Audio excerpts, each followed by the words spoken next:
बिस्मिल्लाहिर्रहमानिर्रहीम, अस्सलाम वालेकुम नाजरीन। आप देख रहे हैं प्रोग्राम हॉट सीट और मैं हूं हमजा भट्टी।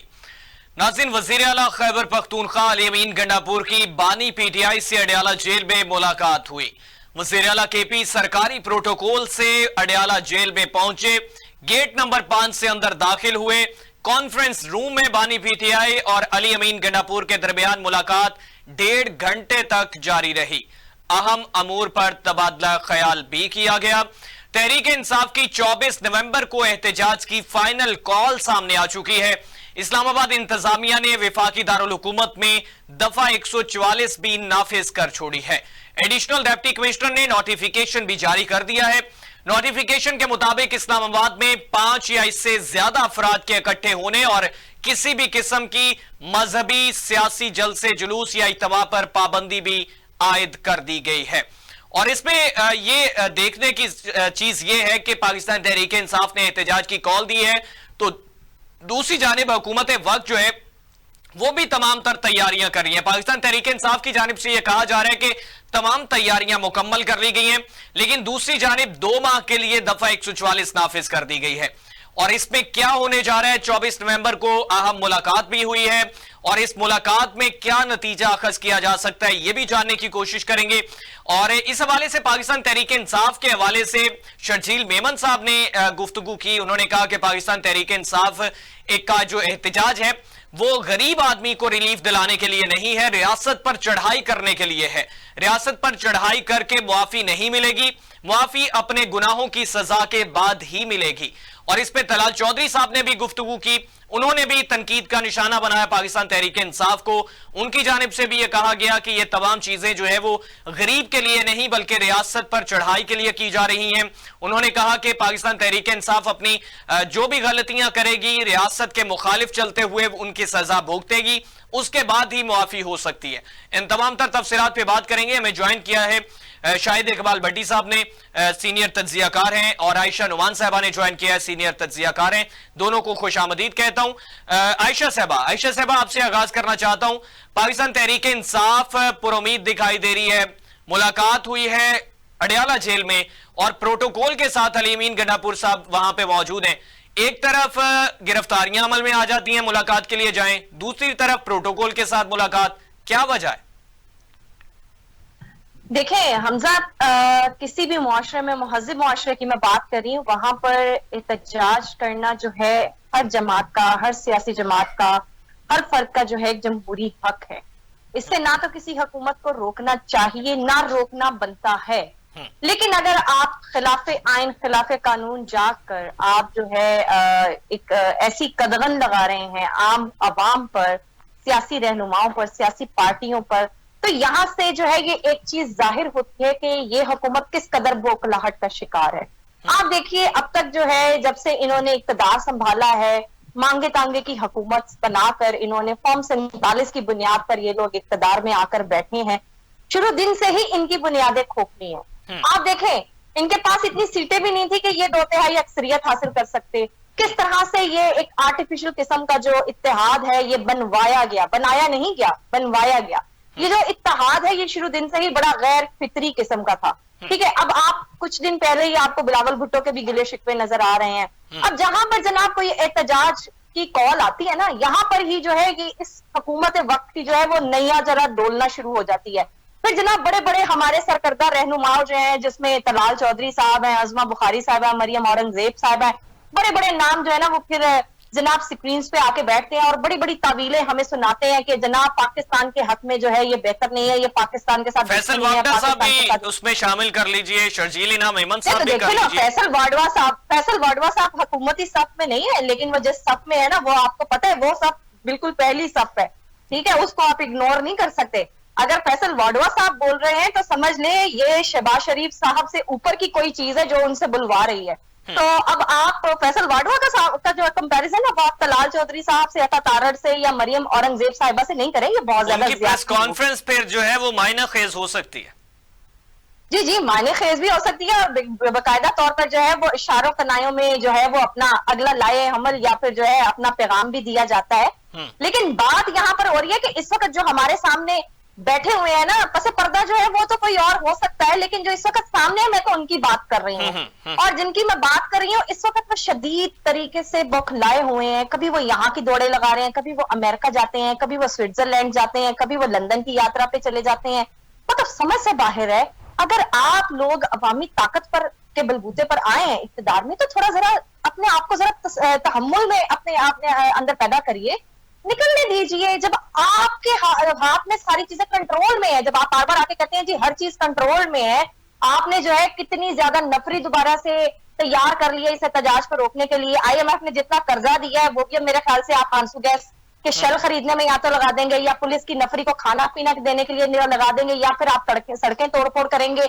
ये सारी चीजें आप करेंगे। जब हर चीज आपके हाथ में है तो फिर आप इतने डरे हुए क्यों? आयशा साहब, वैसे देखा जाए तो कैटेगोरिकली 62% वोट तो इन जमातों के पास मौजूद है जो PTI के अगेंस्ट पड़ा है। 38% वोट जो है वो पाकिस्तान तहरीक इंसाफ के पास मौजूद है। आवाम तो फिर इत्तेहादी गवर्नमेंट के साथ खड़ी है। ये आप किसके अदादोशुमार बता रहे हैं, ये मुझे बताइए आप। जो अभी मौजूदा सेटअप के मुताबिक रियासत के तय करदा मौजूदा सेटअप में ये अदादोशुमार किसने पेश किया है, ये मुझे आप बताएं। ये कानून के मुताबिक जो एक गवर्नमेंट चल रही है, पिछले 1 साल से गवर्नमेंट चल रही है, मैं उसके अदादोशुमार बता रहा हूं।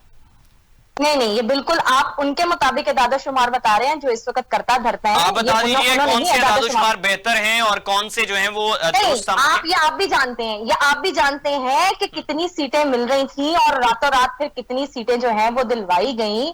फिर यहाँ तक के भाई MQM के 18 उम्मीदवार खड़े ही नहीं, 18 उम्मीदवार खड़े हुए थे लेकिन उनको उससे ज्यादा सीटें दिलवा दी गई। अब आप मुझे बताइए हम इस अदादोशुमार के ऊपर यकीन करें? मेरा तो नहीं दिल चाहता। मैं तो एक जीशऊर पाकिस्तानी हूँ, मुझे तो नहीं दिल मानता कि मैं इस अदादोशुमार पे। देखिए PTI ने जितने भी सीटें ली, it's another topic, it's a different topic.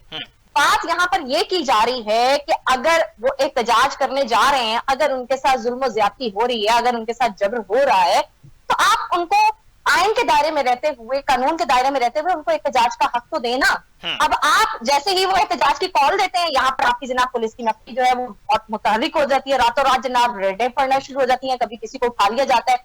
अगर उनमें से कोई उनका रहनुमा जो है वो डाला जेल के बाहर जाकर मुलाकात के लिए जाता है, मौजूद होता है, तो उसको आप उठाने लग जाते हैं। मतलब आप मुझे बताइए माजी में कोई अली अमीन गंडापुर साहब की मुलाकात प्रोटोकॉल के साथ आए, गेट नंबर 5 से एंटर हुए, 1.5 घंटा मुलाकात हुई, कॉन्फ्रेंस रूम में मुलाकात कराई गई, तो ये तो देखिए वो वजीर आला है, वो वजीर आला है। दूसरी तरफ ये कि भाई उसके साथ आप मुज़ाकरात के लिए भी एंगेजमेंट इस वक्त हो रही है। जो मेरी इतलात हैं, जो मेरे पास इतलात हैं इस वक्त कि एंगेजमेंट स्टार्ट हो चुकी है मुज़ाकरात के लिए। अली अमीन गंडापुर साहब जो है वहां पर एक पैगाम लेकर गए थे इमरान खान साहब के पास कि अगर कोई ऐसी कोशिश होती है मुज़ाकरात के लिए तो फिर हमें हमारा उसमें लाए अमल क्या है।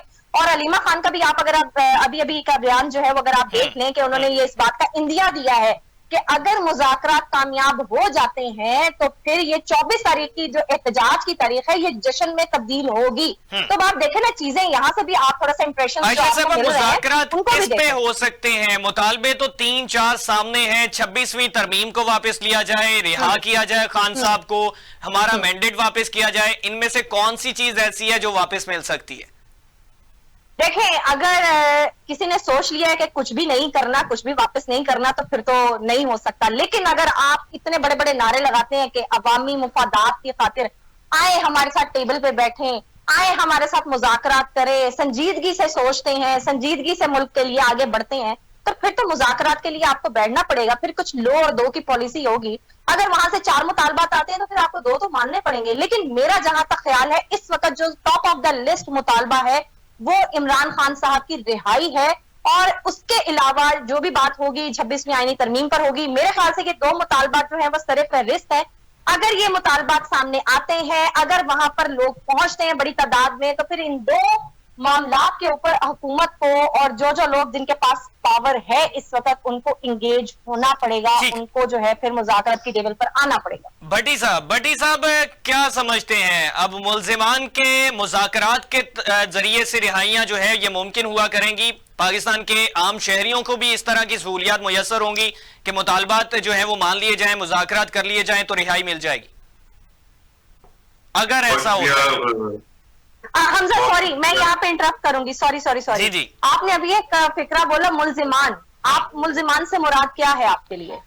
मुकदमे में मुलजिम है बानी चेयरमैन अभी देखिए, मैं आपको मिसाल देती हूँ। अभी गुज़िश्ता टेन्योर में हमारे एक बहुत बड़े मुल्जिम थे जो मफरूर भी थे, उनको 50 रुपए के स्टैंप पेपर के ऊपर जो है ना वो बाहर जाने की इजाजत दी गई थी। तो ये भी कभी हमारे पास जी मैं इन चीजों पे भी आयशा साहब इन चीजों पे भी जरूर आ रहा हूँ मैं, इसीलिए भट्टी साहब की तरफ तशरीफ लेके गया हूँ। जी भट्टी साहब।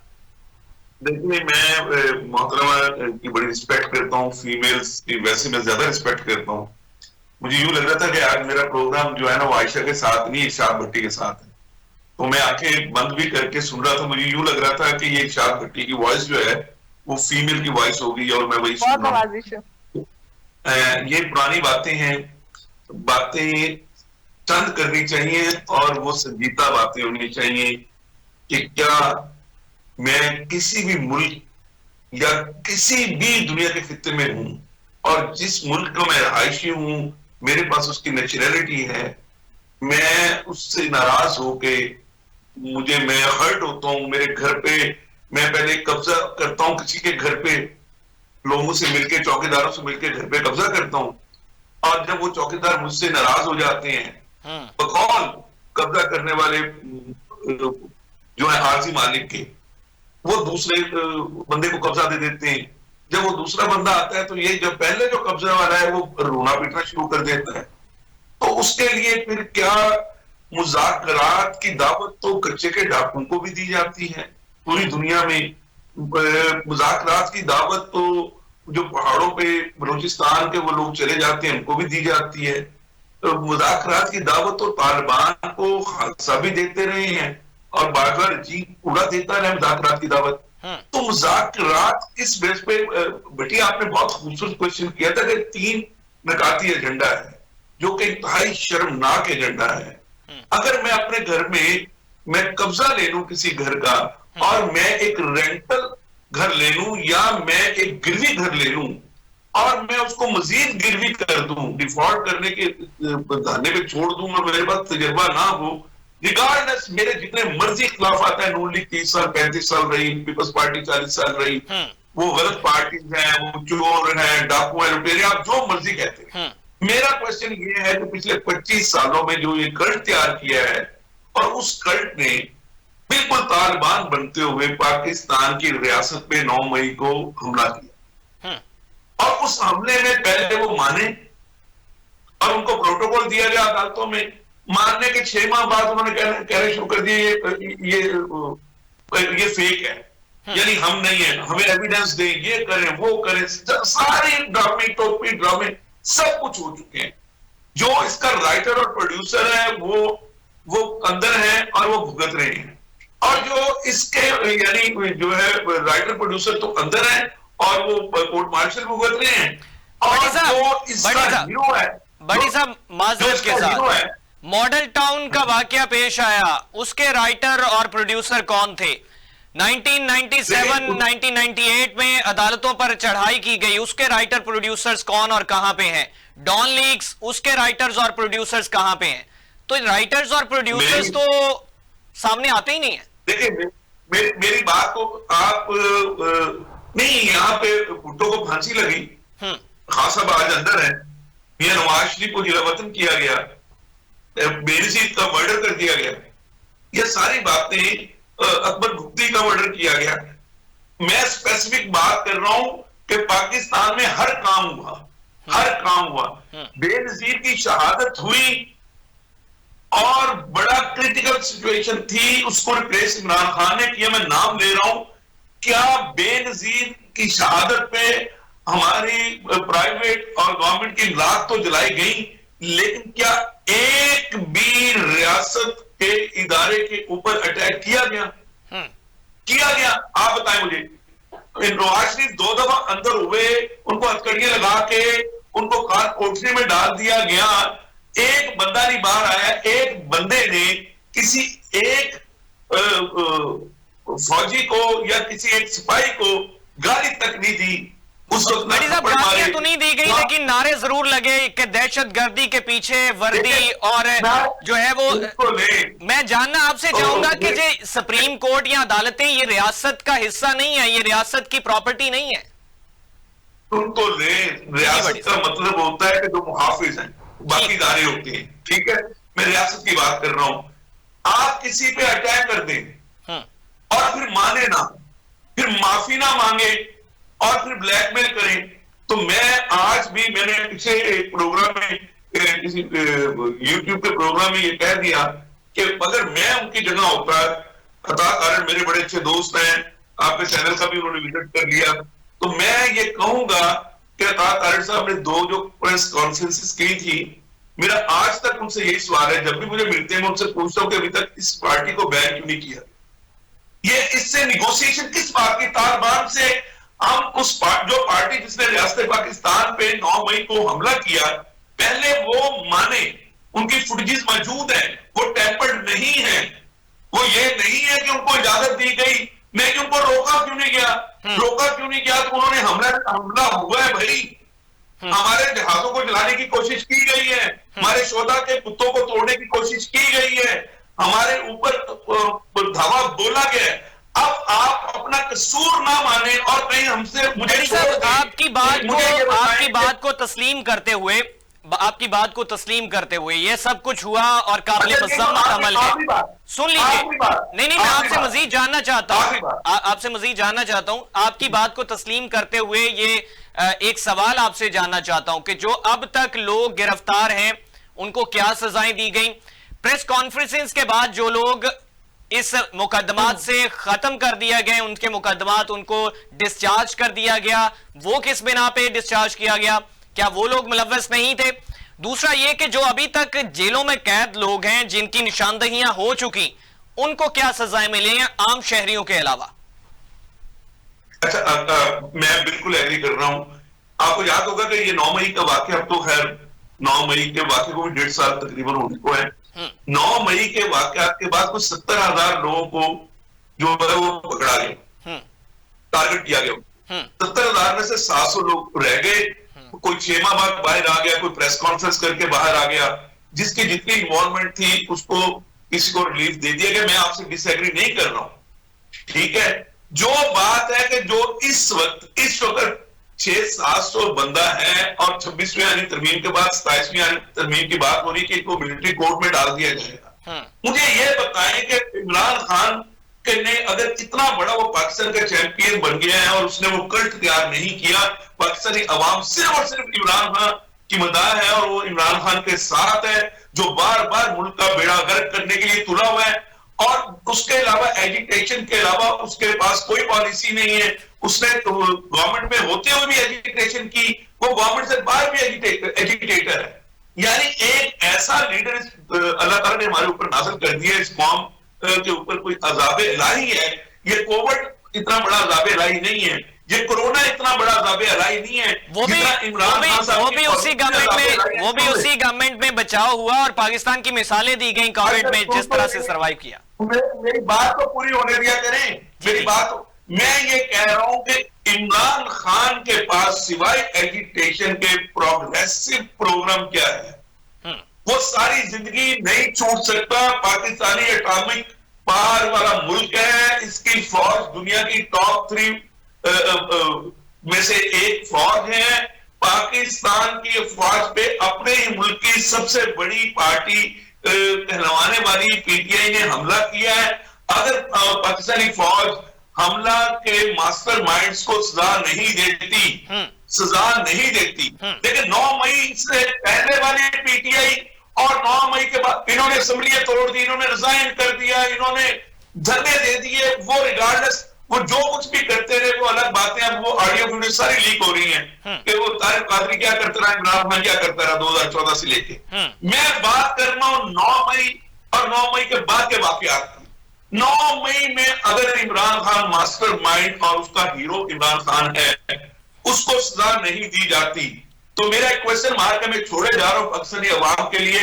मैं कोई नून लीग का तर्जुमान नहीं हूं, मैं कोई पीपल्स पार्टी का तर्जुमान नहीं हूं, मैं पीटीआई को पसंद करूं ना करूं, मैं पाकिस्तान की एलीट कैप्चर और ये जो पॉलिटिकल रजीम है, मैं सबके खिलाफ हूं। मैं कहता हूं चार्टर ऑफ पाकिस्तान हो ताकि इन पॉलिटिकल पार्टियों से जान छूटे, नून लीग से नहीं, पीपल्स पार्टी से नहीं, पीडीए से भी जान छूटे, सबसे जान छूटे और पाकिस्तान को चलाने के लिए हमारे इदारे हमारी अदालतें, हमारे इदारे जो कि थोड़ा बहुत उनकी साथ दुनिया में जिन इदारों की है, बाकियों की तो 100 से नीचे है ना, जिन थोड़ा बहुत जिनकी है से दुनिया में, वो इसको टेक ओवर करें। मैं मार्शल की बात नहीं कर रहा हूं, मैं एक कौमी गवर्नमेंट प्रोफेशनल की बात कर रहा हूं, मैं टेक्नोक्रेट की बात नहीं कर रहा। 10 साल के लिए पॉलिटिकल लोगों को बैन होना चाहिए, इमरान खान को अंदर होना चाहिए, उसको सजा मिलनी चाहिए, उस पर फिर लाइफ टाइम पाबंदी लगनी चाहिए, और उसकी सजा पूरी होने के बाद अगर नवाज शरीफ को माफ कर दिया गया, बेनजीर को माफ कर दिया गया, जरदारी को माफ कर दिया गया, अगर हमारे आइन में ये चीजें मौजूद है, बाकियों को अगर माफ किया गया तो इमरान खान को भी माफ कर देना चाहिए।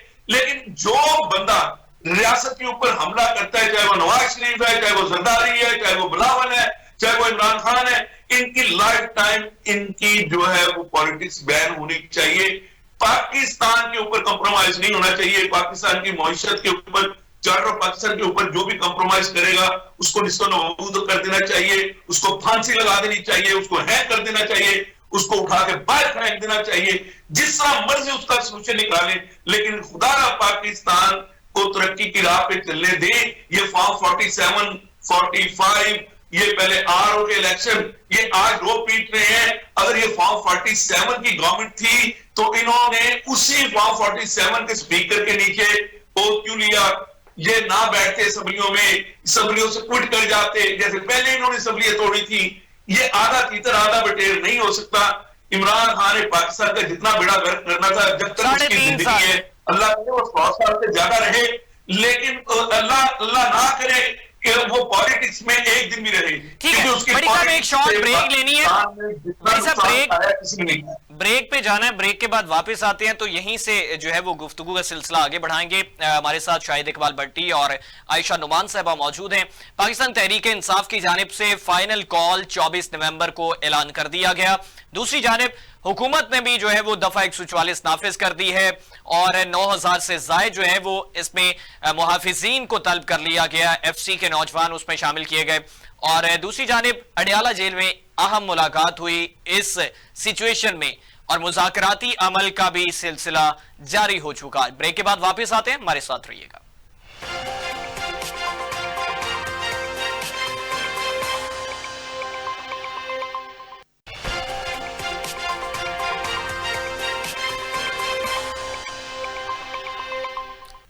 वेलकम बैक नाज़रीन। प्रोग्राम के इस हिस्से में वही गुफ्तगू लेकर आगे बढ़ते हुए आपको जो है वो 24 नवंबर की कॉल के हवाले से आगाह कर रहे हैं, उस पर नुक्ता नजर हमारे एनालिस्ट पैनल का जान रहे हैं। दूसरी जानिब अहम मुलाकात का भी जिक्र किया जा रहा है, जिसमें अली अमीन गंडापुर साहब की मुलाकात हुई और कोई अहम पैगामात लेकर वो वहां पे पहुंचे। 1.5 घंटे तक मुलाकात जारी रही। अडयाला जेल में मुलाकात हुई, प्रोटोकॉल के साथ वहां पे पहुंचे। इससे पहले आपने देखा कि मुलाकातों के लिए लोग गए, गिरफ्तारियां अमल में आई, अब प्रोटोकॉल के साथ पहुंचाया गया। 1.5 घंटा मुलाकात का वक्त भी दिया गया, कॉन्फ्रेंस रूम में मुलाकात करवाई गई। और दूसरी जानिब इल्जामात भी आयद किए जा रहे हैं पाकिस्तान तहरीक इंसाफ पे।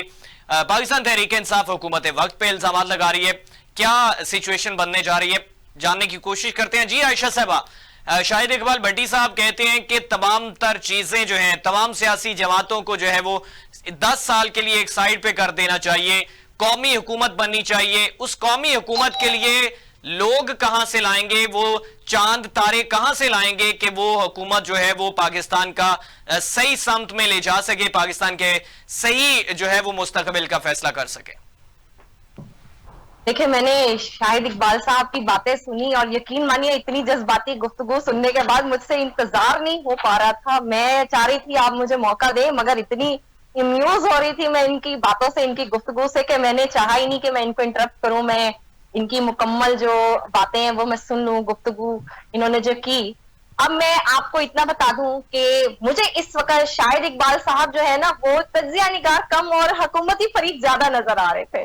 जैसे इन्होंने फरमाया ना शुरुआत में कि आंखें बंद करके इनको ऐसा महसूस हो रहा था कि शायद इरशाद भट्टी जो है वो फीमेल वर्जन में बात कर रही है, तो मुझे भी ऐसा लग रहा था जैसे जनाब कोई अता तारड़ साहब जो है वो स्क्रीन पर आकर बैठ गए हैं, तलाल चौधरी साहब आकर बैठ गए। लेकिन माजरत के साथ मुझे ऐसा मैं ऐसा समझ नहीं रही, लेकिन मुझे ऐसा एक इंप्रेशन मिल रहा था। अब जनाब हम बात करते हैं 9 मई गुजरे, तकरीबन 2.25 साल हो चुके हैं।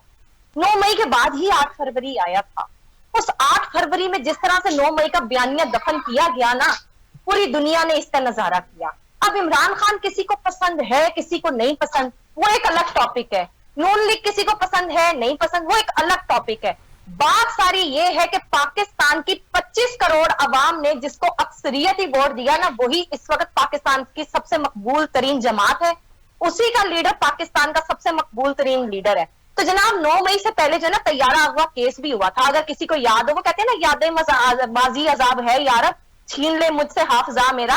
तैयारा अगवा केस भी हुआ था, बहुत बड़ा स्कैंडल था।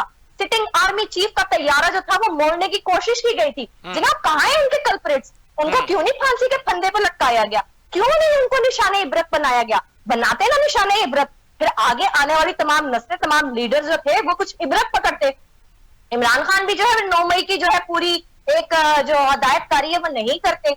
अब आपके पास है ना इमरान खान, अदालतें भी आपके मातहत हैं, क्यों नहीं जनाब आप साबित कर पा रहे? अभी कुछ रोज पहले ही 4 मुकदमात में जो है अदालत आलिया ने जो है उनको जमानतें दी हैं। जब आपसे बात करते हैं, सबूत पेश करें, तो अता तारड़ जो है 4-5 तेजाबी टोटे लेकर आ जाते हैं टीवी के ऊपर, फिर वो दिखाते हैं। अब जनाब फैब्रिकेटेड किस्म का मवाद आप दिखाते हैं। तो जब आप अदालतों में जाते हैं प्रोसिक्यूशन में, फिर आप वहां जाके क्यों नहीं अपने जो इल्जाम हैं उनको साबित कर पाते? अभी कुछ दिन पहले भी जो है DGISPR साहब से सबूतों की बात हुई थी, तो उन्होंने बोला था सबूत हमारे पास मौजूद है, हम फराहम करेंगे अदालतों में। तो भाई आज तक आपने अदालतों में फराहम क्यों नहीं किए? अगर आपने सबूत फराहम किए और उसके बावजूद जो है 9 मई के 4 मुकदमात में इमरान खान की जमानत हो गई, तो फिर आपका केस तो यहीं पे कमजोर पड़ गया। अब दूसरी चीज ये है कि जनाब हम इनफरादी तौर पे तो ये ख्वाहिश कर सकते हैं कि इमरान खान को जो है वो फांसी के फंदे पे लटका दे, लेकिन जनाब यहाँ पे इनफरादी जो राय है ना वो मलहूज़े खातिर नहीं रखी जाती। यहाँ पर कवानीन की बुनियाद पर बात की जाती है, यहाँ पर प्रोसिक्यूशन की बुनियाद पर बात की जाती है। अब बात सारी ये है कि जहां पर अब इनसे कुछ बनता नहीं है ना, तो फिर यहाँ पे ये मुतालबा कर देते हैं कि हमें जो है ना वो टेक्नोक्रेट हुकूमत तर्ज के ऊपर जो है हमें हुकूमत कायम करनी चाहिए। तो जनाब फिर आपके पास है ना मोहसिन नकवी साहब भी हैं, आपके पास है ना फैसल वाडवा साहब भी, बनाइए हुकूमत। इतने शानदार लोग जो आपने, इलेक्टेबल्स तो है नहीं है ये जनाब, जिस तरह से आए हैं इस वक्त मोहसिन नकवी का आप देख रहे हैं। मोहसिन नकवी साहब जो है, मैं समझती हूँ शहबाज शरीफ साहब तो वजारत आला की कुर्सी पर जो है सो है, लेकिन उनसे पहले मोहसिन नकवी साहब हैं। अब वो क्यों है ये आप भी जानते हैं, लेकिन बात सारी यहाँ पर ये है, पाकिस्तान की अवाम ने जिसको वोट दिया है उसको आप फिर अब आज कहें कि जनाब ये फितना है, उसको आप जनाब कहें ये फसाद की जड़ है, तो फिर ये कहीं ना कहीं फसाद की जड़ तो कहीं नवाज शरीफ भी थे, जिनको जब निकाला गया था फिर उन्होंने नारा लगाया था मुझे क्यों निकाला, वोट को इज्जत दो का नारा लगाया था। लेकिन वोट को इज्जत दो से लेकर वोट बूट को इज्जत दो तक का जो सफर, जिस खूबसूरती से, जिस मेहनत से जनाब इन लोगों ने सफर किया, वो तय किया है ना, आज उसकी मिसाल सबके सामने है। जहां जाते हैं इनको चोर चोर के नारे लगते हैं, दुनिया के जिस कोने में जाते हैं वहां पर जाकर इनको गालियां पड़ती हैं। तो बताइए जब आपकी कोई इज्जत ही नहीं है तो ऐसे इक्तदार का क्या फायदा? ये नवाज शरीफ साहब भी वो शेर पढ़ते थे ना बड़े ही जोश में, ए तारे लाहूती उस रिस्क से मौत अच्छी जिस रिस्क से आती हो परवाज में कोताही। तो जनाब जब आपके पास अवामी ताकत ही नहीं है, जब आप अवामी ताकत के बलबूते पर आए ही नहीं है, तो फिर आपके पास मैंडेट क्या होगा, आपके पास अथॉरिटी क्या होगी? नवाज शरीफ साहब तो नहीं आए, वो उन्होंने तो कहा कि मुझे चाहिए तो मुझे मेरा सब चाहिए, मुश्तरका चीजें नहीं चाहिए। शहबाज शरीफ साहब ने कहा कि कोई बात नहीं मैं इसमें आ जाता हूं। तो आप एक सीट तो जीत नहीं सके, आप बताइए ना मुझे। इस इलेक्शन में नवाज शरीफ साहब एक सीट तो जीत नहीं सके, लेकिन नवाज शरीफ साहब की जो जनाब फरमाइशें और उनकी जो विशेष हैं वो बहुत बड़ी बड़ी हैं। ऐसे तो नहीं ना होता। अब इनको खुद भी पता चल गया कि हम किस कहां पर खड़े हैं, अवाम हमको कहां देखना चाह रही है या हमें कितना वोट पड़े। इस हकीकत से नवाज शरीफ साहब बिल्कुल आशना है, इसीलिए बेचारे नाला नजर आते हैं हर जगह से। आप देखिए जब 26वीं तरमीम में वोट डलवाना था, उनको किस तरह से बेचारों को लेकर आया गया, उन्होंने आके वोट डाला, पर्ची घुमा के जनाब उन्होंने अंदर डाली और फिर जनाब वापस चले गए। अब वहां पे गए अमेरिका में भी इन्होंने तरले मिनते किए कि किसी तरीके जो है ट्रम्प साहब से मेरी मुलाकात करवा दे, कुछ जनाब कुछ लो दो का मामला जो है वो सेटल हो जाए, लेकिन वहां से भी इनको जो है वो लाल झंडी नजर आ गई। तो ये नवाज शरीफ साहब का मैं समझती हूँ बुरा दौर चल रहा है। मेरे ख्याल से नून लीग जो है इस वक्त इतने बुरे दुर्राहे पे खड़ी है अपनी सियासी तारीख की कि जिस दिन इनसे इक्तदार जाएगा उस दिन इनको पता चलेगा कि इन लोगों ने अपने पैरों पे कितने बड़े कुल्हाड़े मारे हैं। इन सियासतदानों ने जब तक अपने सियासी रवैयों को, चाहे वो नवाज शरीफ हो, चाहे वो जरदारी साहब हो, चाहे वो भुट्टो साहब हो, चाहे वो जनाब इमरान खान साहब हो, जब तक इन्होंने अपने सियासी रवैयों के अंदर तस्लीम नहीं की, उनके अंदर जमहूरी अंदाज नहीं अपनाया, तब तक जो है ये हर जगह किसी ना किसी की जो है वो राह तक रहे होंगे, किसी ना किसी का कंधा देख रहे होंगे। और जनाब अब फिर अगर ये जाते हैं, अब फिर से अगर इक्तदार इनके हाथों से फिसल कर बिलावल भुट्टो की झोली में जाकर गिर जाता है, तो फिर आप देखिएगा नवाज शरीफ साहब किस तरह की इनकलाबी जो तकरीरें हैं वो लंदन से करेंगे। फिर आप देखिएगा किस तरह के नए नए नारे जो है दोबारा से इजाद होंगे। ये सब कुछ जो है पाकिस्तान की 75 साल तारीख इससे भरी पड़ी है। और अगर हम ये कहते हैं कि इन सियासतदानों पे बैन लगा देना चाहिए, आयशा साहबा, पाकिस्तान के अवाम किसको सही सुने, किसको सही समझें, किसके ऊपर यकीन करें, उनका क्या कसूर है? यही हुक्मरान बारियां लेते जा रहे हैं। पाकिस्तान के अवाम चक्की के दो पार्टों में पिसते हुए नजर आ रहे हैं। भट्टी साहब कहते हैं नवाज शरीफ साहब जो है वो सही सोचते हैं, आप कहती हैं खान साहब सही सोचते हैं, तो पाकिस्तान के अवाम किस पे यकीन मैं खान साहब की हिमायत नहीं कर रही। देखिए मैं खान साहब की हिमायत नहीं कर रही, मैं बात ये कर रही हूँ कि पाकिस्तान की अवाम ने जिसको वोट दिया, इक़्तिदार उसको क्यों नहीं मिल सका। आपके मखसूस नशिस्तों के केस का फैसला आपके सामने है जो आला अदलिया ने दिया, उस पर कितना अमल हुआ मुझे आप ये बता दीजिए। जब यहाँ पर आईनो कानून के मुताबिक आप फैसलों पर अमल दरामद नहीं करेंगे, जब आप अपनी आस्तीनें चढ़ा चढ़ा के मुल्क के बड़े बड़ों को इदारों को दिखाएंगे, देखिए इस मुल्क में एक ही मुकद्दस इदारा नहीं है, और भी बहुत से ऐसे सतून है इस मुल्क में जिनकी जिनका तकद्दुस और जिनका इस्तेकाब जो है ना उसको बरकरार रखना भी बहुत जरूरी है। सबसे पहले तो देखिए हम हमेशा से पढ़ते आए हैं, अवाम जो है वो ताकत का सरचश्मा है। अवाम डिसाइड करती है किसको इक़्तिदार मिलना है, किसने इक़्तिदार में नहीं आना। इस मौजूदा इलेक्शन में या पिछले कोई भी इलेक्शन आप उठाकर देखें, जिस तरह से अवामी हक राय दही पर डाका डाला जाता है, आपको लगता है कि आने वाले कुछ सालों में पाकिस्तान की अवाम का इलेक्टोरल सिस्टम के ऊपर कोई एतमाद रहेगा? बिल्कुल भी नहीं रहेगा।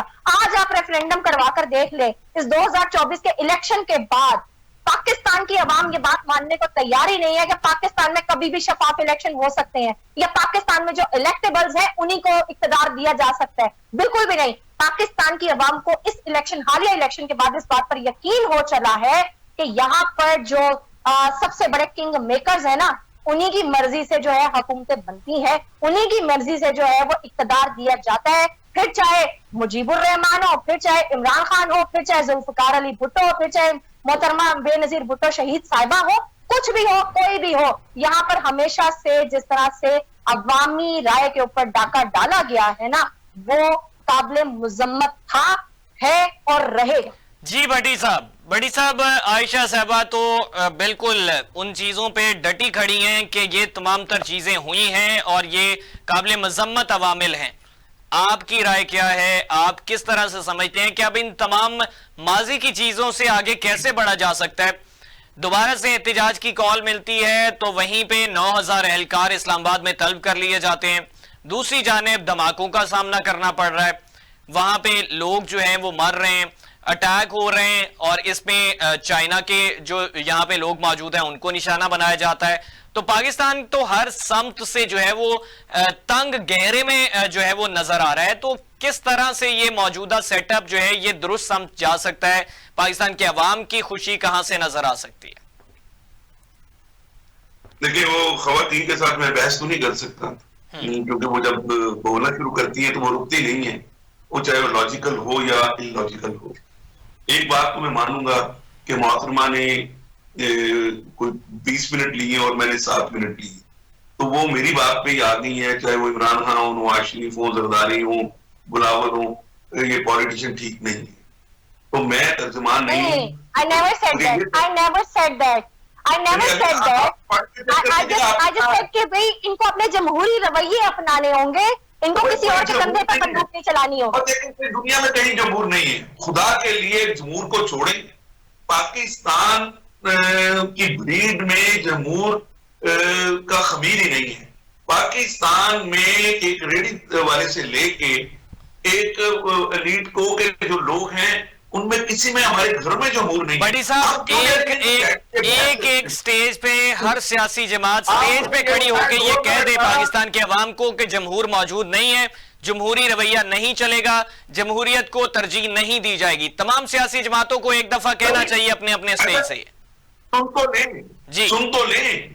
यही वजह है कि आज अगर आपको और मुझे मुहसन नकवी अच्छे नहीं लग रहे, फैसल वाडा या शायद हरकान अब्बासी हमको अच्छे नहीं लगते, मैं एक बात कर रहा हूं, उसकी वजह सिर्फ ये है कि ये जो रोल मोहसिन नकवी को मिला हुआ है, ये किसी दौर में आज से 30 साल पहले नवाज शरीफ साहब को मिला था, 2011 में ये इमरान खान को मिल गया था, ठीक है, अब वो मोहसिन नकवी को मिल गया है।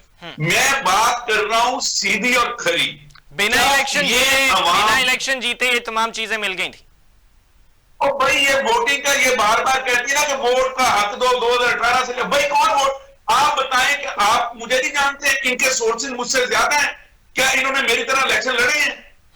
इनसे पूछे, इस खातून से पूछे, आयशा बीबी से, कि क्या जिस तरह मैं इलेक्शन कैंपेन करता हूं, हल्कों में जाता हूं, इलेक्शनों के डिब्बे खुलते देखता हूं, आरओ को देखता हूं, क्या ये मेरी तरह वो शामिल है 2008 के इलेक्शन से लेकर अब तक? I am the part of that one. बड़ी साहब बताएं, बड़ी साहब फिर बताएं कि कैसे वोट वाला सिस्टम ही नहीं है, यहाँ पे पर्ची वाला सिस्टम है, यहाँ वोट नहीं हो तो यहाँ पर्ची होती है, वो पर्ची पैसों की हो, वो जॉब की हो, वो लालच की हो, वो पर्चियां बिकती हैं, शनाख्ती कार्ड बिकते हैं, ये वोटिंग बड़ी साहब आप अब ये बताएं, बड़ी साहब अब आप ये बताएं कि आपने किस किस हलके में जाके इन मामलात में जो है वो शामिल रहे, ताकि उस हलके की चीजें तो वाजे हो सकें कि वहां पे तो ये पर्ची सिस्टम चला है, वोट कास्ट नहीं हुआ है। वोट कास्ट नहीं हुआ, मैं आपको ये नहीं कह रहा हूं कि वोट कॉस्ट नहीं होता, वोट कॉस्ट पर्ची के थ्रू होता है, वो पर्ची में होती है ना, उसकी कीमत होती है, चाहे वो 2000 हो, चाहे वो 2 लाख हो, चाहे वो नौकरी हो, चाहे वो सड़क हो, चाहे वो गटर ठीक करवाना हो, चाहे वो नाई ठीक करवानी हो।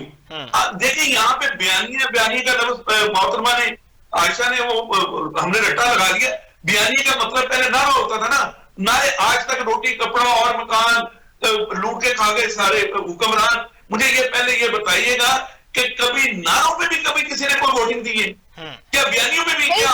पिछले इलेक्शन में नवाज शरीफ साहब ने तो नारा लगाया था, वोट को इज्जत दो, उसी बुनियाद पर इलेक्शन मांगा था। बिल्कुल है, वोट को इज्जत दो का नारा भी गलत था, एब्सोल्युटली नॉट भी गलत था, ये अमेरिका के हम कोई गुलाम है, ये भी गलत है, ये सारी फकी हैं।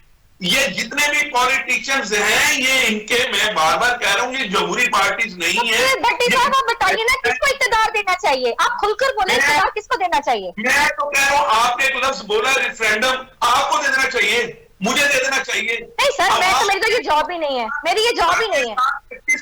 अगर हम घर नहीं चला सकते ना, तो हमें मुल्क की नहीं सोचनी चाहिए। मुझे ये बताएं, 25 करोड़ के मुल्क में क्या इनको 2500 बंदा सिर्फ यही मिलते हैं जो जिनके बच्चे, आंटियां, बहनें, बीवियां आके स्पीचेस करती हैं?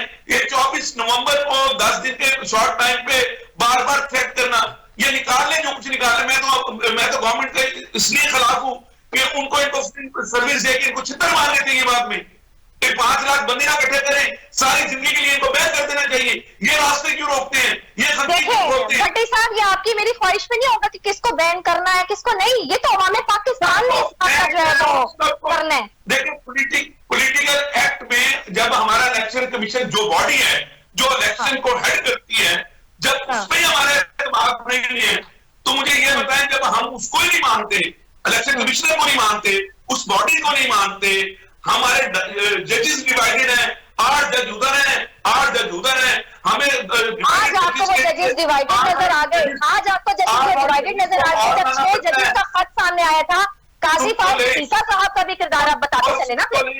ये भाजपा मेरे अब्बा जी हैं, आसिम मुनीर मेरे दुश्मन हैं, वो कहते हैं आसिम मुनीर साहब मेरे अब्बा जी हैं, ये उनके दुश्मन हैं। ये पॉलिटिकल पार्टीज और पॉलिटिकल पार्टीज के जो हेड हैं वो अवाम को इसलिए तो मैं पाकिस्तान की अवाम को कहता हूं कि ये अवाम है, ये झुरमट है, ये रेवड़ है, ये कौम नहीं बन सकी। जिस दिन कौम बन गई, ये पॉलिटिशियंस और इनके हेड्स के कपड़े फाड़ देंगे, चाहे वो इमरान खान है, चाहे वो नवाज शरीफ है, चाहे वो जरदारी है। सब मुझे ये बताएं कि पिछले 10 सालों से केपीके में गवर्नमेंट किसकी है? किसकी गवर्नमेंट वो चला रहे हैं? तो क्या बेवकूफ बनाया हुआ है? वो इतना बड़ा बदमाश टाइप का मुझे रख के वो प्रोटोकॉल में उसको मिलने जाता है, वहां को फुद्दू समझा हुआ है। भट्टी साहब, परवेज खटक साहब किधर हैं? परवेज खटक साहब किधर हैं? तो यार परवेज खटक को छोड़ो, उन पे मुकदमात क्यों नहीं हुए? पार्टी अलहदा बना ली तो मुकदमात का जो तमाम तर सिलसिला था वो खत्म हो गया। तो यार एक और मुजदार था ना, तुम मुजदार किधर है? मुझे ये बताओ उस्ताद किधर है? तो भट्टी साहब ये हुकूमत वक्त को सोचना चाहिए।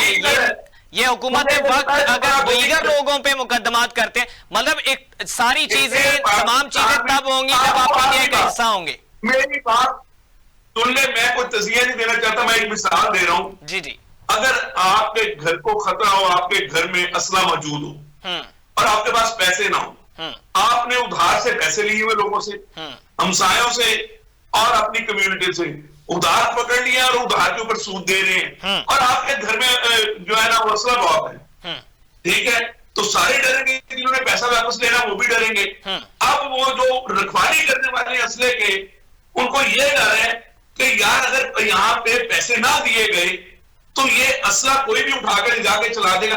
आप पाकिस्तान की पॉलिटिशियन इस ग्रेविटी पे सोचने के लिए तैयार नहीं है। एक पॉलिटिशियन जब इक़्तिदार में आता है तो उसने लेजिस्लेशन का वो नहीं सोच रहा होता। एक पॉलिटिशियन आके पाए, चाहे वो पीटीआई का है, चाहे नून लीग का है, चाहे वो पीपल्स पार्टी का है, वो सोचते मैंने मेट्रो चलाने के लिए क्या करना है, मैंने सड़क बनवाने के लिए क्या करना है।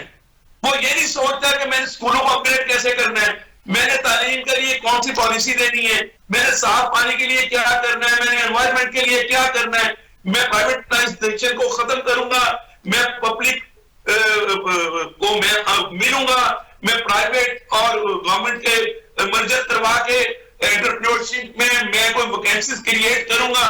या जब से 2011 से लेके अब तक ये बारियां लग गई हैं, चाहे केपी के में पंजाब में है कि मैं तेनू नहीं रहने देना, मैं तेनू नहीं रहने देना। इसलिए मैं कहता हूं कि 13 सालों में ये जो इन्होंने चीचू का मुरब्बा खिचड़ी सारे तीनों पार्टियों में मिलकर टाइम चूंकि कम है बड़ी साहब, टाइम बड़ी साहब टाइम चूंकि कम है। आप जो 13 साल का हिसाब कर रहे हैं ना, नहीं जो आप 10 से 12 साल का हिसाब कर रहे हैं, आप पिछले 35 साल का हिसाब क्यों नहीं कर रहे?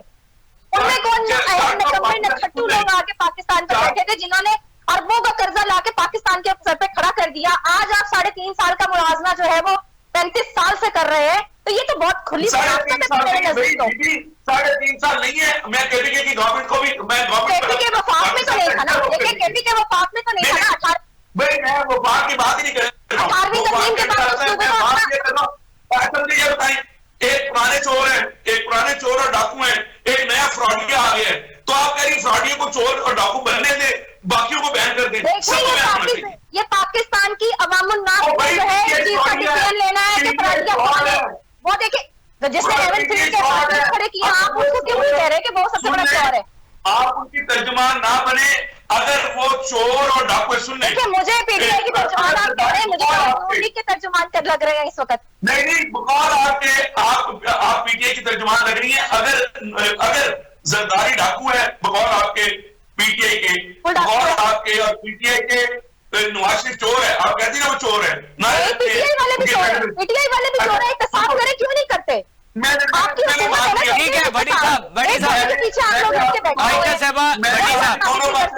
बड़ी साहब, मैंने आपकी दोनों बातें मान ली, ये फ्रॉडिया है, तो मैं क्या चोरों के साथ फ्रॉडिया को भी मान लूं? 190 मिलियन पाउंड में उसके ऊपर मुकदमे में जमानत हुई। दूसरा तोशाखाना केस 2 आपने लॉन्च करके उसके अंदर आपने जब प्रोसिक्यूशन स्टार्ट कर दी, आप मुझे बताइए प्रोग्राम का वक्त खत्म हो गया है, शायद बड़ी साहब, बड़ी साहब की बात ना करें, बड़ी साहब प्रोग्राम के वक्त चूंकि खत्म हो गया है, बात क्यों नहीं करें? 24 नवंबर गुजर गए, 24 दिसंबर भी आ जाएगा, इमरान खान अंदर है, अंदर रहेगा, वो नहीं छूटेगा, उसको आने देना। ठीक है बड़ी साहब, बहुत शुक्रिया, आपने कीमती वक्त दिया। आयशा नुमान साहब हमारे साथ मौजूद थी, आपने कीमती वक्त दिया, आपका भी बहुत शुक्रिया। नाज़रीन, 24 नवंबर की फाइनल कॉल पाकिस्तान तहरीक इंसाफ की जानिब से दे दी गई। हुकूमत की जानिब से जो है वो तमाम तर चीजों को, मामलात को कंट्रोल में रखने के लिए इक़दाम भी किए जा रहे हैं और दफा 144 भी 2 माह के लिए नाफिज कर दी गई। 9000 से जायद इसमें एफसी और रेंजर्स एहलकार भी तलब कर लिए गए। दूसरी जानिब अली अमीन गंडापुर साहब की मुलाकात हुई है बानी चेयरमैन से, अडयाला जेल में प्रोटोकॉल के साथ वहां पे पहुंचे, 1.5 घंटे तक मुलाकात जारी रही और इसके बाद अब नताइज क्या सामने आते हैं वो भी जो है वो कहना अभी कबल वक्त होगा। पाकिस्तान के अवाम के लिए अभी तक कुछ भी जो है वो सामने नहीं आ रही चीजें। अभी सियासी जो है वो मंजरनामा सामने आ रहा है, जिसमें तमाम सियासी जमातें एक दूसरे को तनकीद और इल्जामात की बुछाड़ करते हुए नजर आ रही हैं। पाकिस्तान के अवाम या तो स्मोक की लपेट में है, या महंगाई की चक्की में पिस रहे हैं, या फिर महंगी बिजली के हाथों जो है वो अपने मजबूर किस्मत लिए जगह जगह वापडा के जो है वो ऑफिसेज के धक्के खा रहे हैं। नाज़रीन, पाकिस्तान के अवाम के बारे में कौन सोचेगा, यह हमेशा की तरह एक सवाल जो है ये ठहरा जाता है। आज के लिए इतना ही। अपने मेजबान हमजा भट्टी को इजाजत दीजिए। अल्लाह निगहबान।